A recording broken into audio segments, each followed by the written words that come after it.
লখিমপুৰত আৰম্ভ হৈছে ভয়ংকৰ ভূমিকম্প।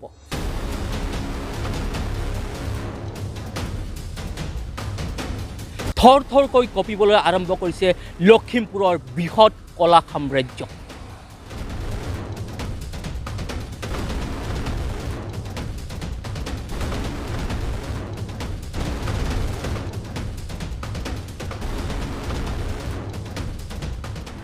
কিয়নো লখিমপুৰত এণ্ট্ৰি মাৰিছে দি ছুপাৰ কপ এণ্ড কিং আনন্দ মিশ্ৰা।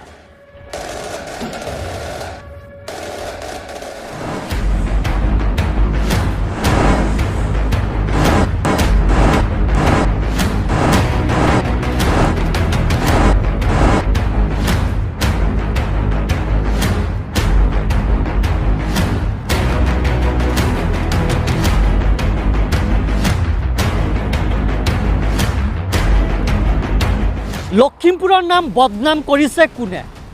আৰক্ষীয়ে নে নকল সোণ ব্যৱসায়ীয়ে নে সাধাৰণ ৰাইজে?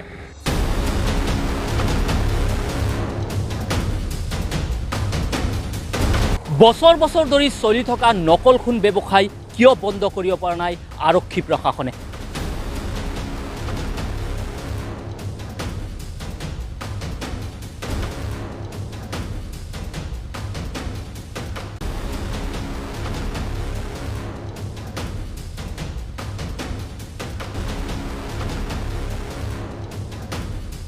(2021) চনত নকল সোণ ব্যৱসায়ীৰ তালিকা প্ৰকাশ কৰাৰ পিছতো কিয় গ্ৰেপ্তাৰ কৰা নাই প্ৰতিজন নকল সোণ ব্যৱসায়ী?